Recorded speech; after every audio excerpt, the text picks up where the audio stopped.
नमस्कार दोस्तों, कैसे हैं आप सब लोग। आप सभी को महाशिवरात्रि की ढेरों शुभकामनाएं और welcome to my channel history learn with Divya ma'am. और आज भी आई होप आप बहुत अच्छे से पढ़ाई कर रहे होंगे और अगला महाशिवरात्रि का जो त्यौहार आए वो हमारे लिए एक सरकारी नौकरी लेकर आए, यही हम आपके लिए प्रार्थना करेंगे ईश्वर से। तो जैसा कि हम वर्ल्ड हिस्ट्री में पढ़ रहे हैं, फ्रांस का रिवॉल्यूशन चल रही है। हमारा टॉपिक फ्रांस का रिवॉल्यूशन चल रहा है और जिसमें कल हमने विधानसभा के कार्यकाल को पढ़ा कि विधानसभा में फ्रांस की विधानसभा ने क्या क्या कार्य किए, मैरी एंतवानेट ने क्यों विरोध किया और विधानसभा ने क्या किया, इसके बारे में हम पढ़ चुके हैं। अब आगे की क्या घटना घटित होती है, तो फ्रांस की जो विधानसभा है उसका कार्यकाल मात्र 2 वर्षों का था, जो कि अब समाप्त हो रहा है और फ्रांस में एक नए हाथों में सरकार जा रही है जिसे कहेंगे नेशनल कन्वेंशन। अब नेशनल कन्वेंशन की सरकार आएगी जो कि आगे की फ्रांस का कार्यभार संभालेगी। तो नेशनल कन्वेंशन के बारे में आज हमारा टॉपिक है कि नेशनल कन्वेंशन का गठन कैसे हुआ और नेशनल कन्वेंशन ने कौन कौन से कार्य किए। तो सबसे पहले ये बता दूं कि जो फ्रांस में जो लड़ाई लड़ी गई, रोबेस्पियर ने जिसको मना किया था और अन्य दूसरे यूरोपीय देशों ने जो है आक्रमण किया ऑस्ट्रिया और प्रसा ने, तो फ्रांस की सेना बुरी तरह से पराजित हुई थी, जिसके कारण लफायते जो सेनापति था वो फ्रांस को छोड़कर भाग गया और लफायते की जगह फ्रांस में एक नया सेनापति आया था जिसका नाम था डुमोरियो। क्या नाम था? डुमोरियो। ये याद रखना आप, ये पॉइंट बहुत ज़रूरी है कि फ्रांस के नया सेनापति कौन था?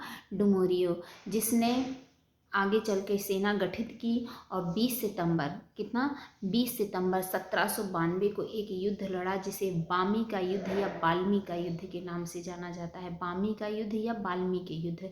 इस युद्ध में फ्रांस ने ऑस्ट्रिया और प्रसा को, दोनों को बहुत बुरी तरह से पराजित किया। तो आपको याद रखना है कि फ्रांस का नया सेनापति डुमोरियो बना है और डुमोरियो ने बाल्मी के युद्ध में, बाल्मी का युद्ध कब हुआ है यही पूछ दिया जाता है कि बाल्मी का युद्ध कब हुआ। तो बाल्मी का युद्ध हुआ है 20 सितंबर 1792 को। 20 सितंबर 1792 को बाल्मी के युद्ध में ऑस्ट्रिया और प्रसा दोनों को बुरी तरह से पराजित की है। यानी कि ऑस्ट्रिया और प्रसा की जो हार हुई वो पूरे यूरोप में राजतंत्र की हार हुई और इसको प्रोत्साहन दिया बहुत सारे, फ्रांस में राष्ट्रवाद को प्रोत्साहन देने वाले बहुत सारे लेखक थे, कवि थे, जिन्होंने अपने अपने माध्यम से फ्रांस में राष्ट्रवाद को जगाया।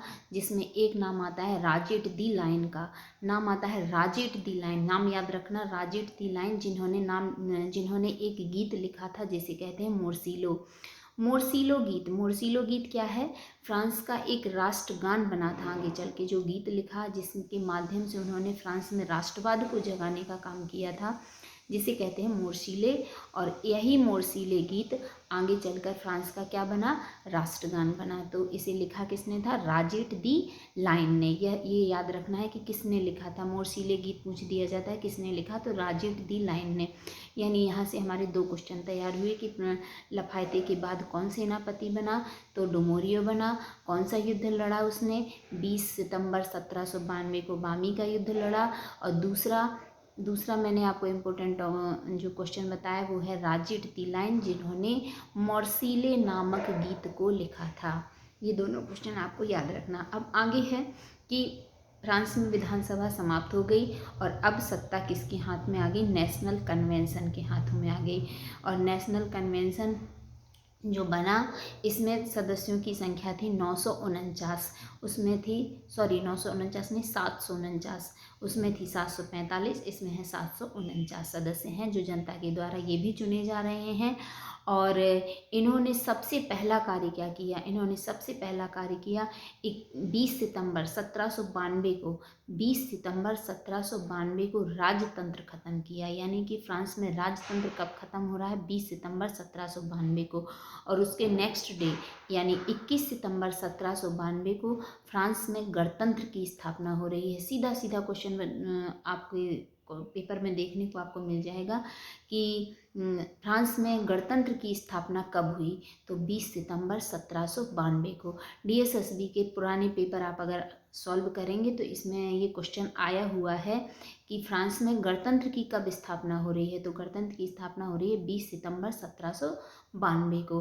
और पूछा जाए कि राजतंत्र कब खत्म हो रहा है, तो सॉरी, राजतंत्र खत्म हो रहा है 20 सितंबर 1792 को, और उसके नेक्स्ट डे 21 सितंबर 1792 को आपका गणतंत्र स्थापित हो रहा है। 2 डेट याद रखना है, 20 सितंबर और 21 सितंबर 1792। अब इसके बाद क्या करती है ये नेशनल कन्वेंशन का नेक्स्ट कार्य ये होता है कि ये लुई 16वां के ऊपर एक अभियोग चलाते हैं जिसमें उसको दोषी ठहराया जाता है, और अब लुई 16वां को फांसी की सज़ा सुनाई जाती है। तो तीसरा इम्पोर्टेंट महत्वपूर्ण बिंदु है कि लुई 16वां को कब फांसी दी गई, तो फांसी दी गई उसको 21 जनवरी 1793 को लुई 16वां को फांसी दी गई। फांसी का मतलब ये है कि उसको गिलोटिन पर चढ़ाया गया था। गिलोटिन मतलब होता है कि एक ऐसा बनाया जाता है जिसमें व्यक्ति का सर डाल दिया जाता है और कट कर दिया जाता है, इसको बोलते हैं गिलोटिन। और ये कहाँ उसको गिलोटिन पर कहाँ चढ़ाया गया तो पेरिस के चौराहे पर, बीच चौराहे, पेरिस में चौराहे पर गिलोटिन पर चढ़ा दिया गया था। डेट याद रखना आपको 21 जनवरी 1793 को। 21 जनवरी 1793 को इन्होंने नेशनल कन्वेंशन ने एक अभियोग चलाकर लुई 16वें को फांसी पर चढ़ा दिया, यानी गिलोटिन पर चढ़ा दिया 21 जनवरी 1793 को। यहाँ से लुई 16वें का पूरा साम्राज्य का अंत हो गया, यानी एक प्रकार से राजतंत्र का अंत होना शुरू हो गया।